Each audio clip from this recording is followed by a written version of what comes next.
Stuart Nash. Thank you very much, Mr. Chair. Mr. Chair, there's a couple of points I want to make in just addressing the notes of Mr. Scott. He talked about the fact that that government over there is supporting dams. Well, he is talking about the Ruataniwha water storage scheme. And Mr. Chair, what I would like to say is the government has taken a really arrogant, out-of-touch approach on this. What the government has said is we know best in a 1950s style command control economy, we know best, this should be built.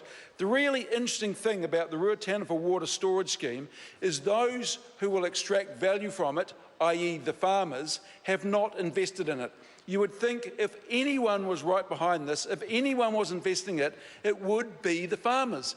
But yet again, it is a classic case of that government forgetting how to listen to key stakeholders. We know best, we will build it, and they will come. That is not the 21st century economy that New Zealand deserves, and not the sort of leadership that I think this country needs. Mr. Chair, I think the one difference between Labor and National, one of the major differences between Labor and National, is National believes that you leave it up to the market and the market will determine the optimal outcomes, whereas Labor believes there needs to be a strategy, there needs to be a vision, the government needs to get behind it and put the legislative and regulatory environment in place that allows businesses to really thrive.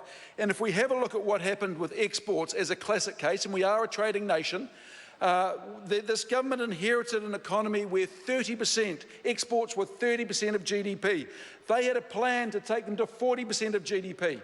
Well, we found out it's not a plan because exports are now 28% of GDP. There was no plan there. It was fancy rhetoric. And what I am finding more and more is the massive plan, the vision, the strategy is hollow promises. And you can't keep saying these things and hope they happen. There actually has to be a strategy. And provincial New Zealand is a classic case. You know, we talk about regional economic development, and yet we see nothing from this government in terms of policies, except when there's a by-election. When there's a by-election, they come out and promise the world. But I look at my own region and there is no strategy from central government.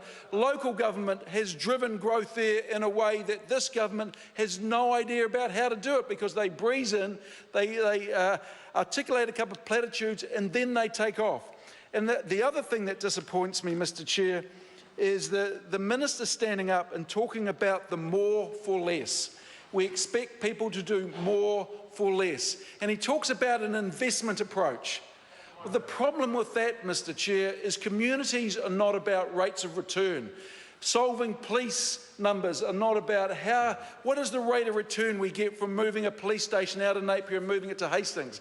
The interesting thing in the briefing to the incoming Minister of Police, it talked that the first priority was managing within a budget.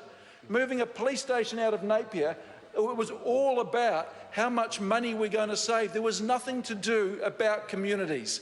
And I think this government has stopped listening to communities. They've started telling communities what they need.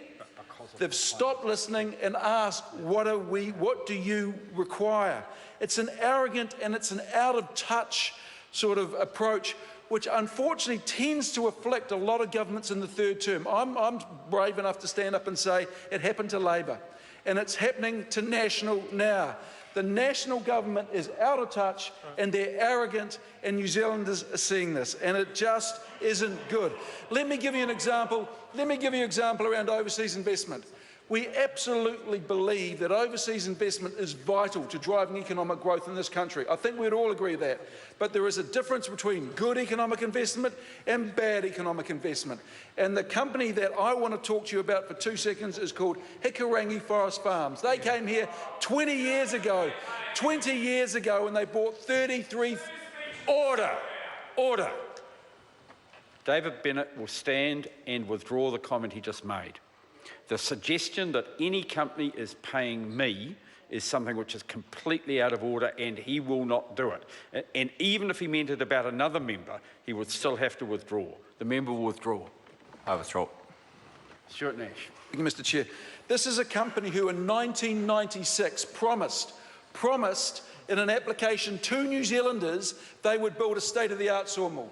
In 2006, they bought more land. It went through the overseas investment offer again. And what did they promise? To build a state-of-the-art sawmill. In 2007, they bought some more land.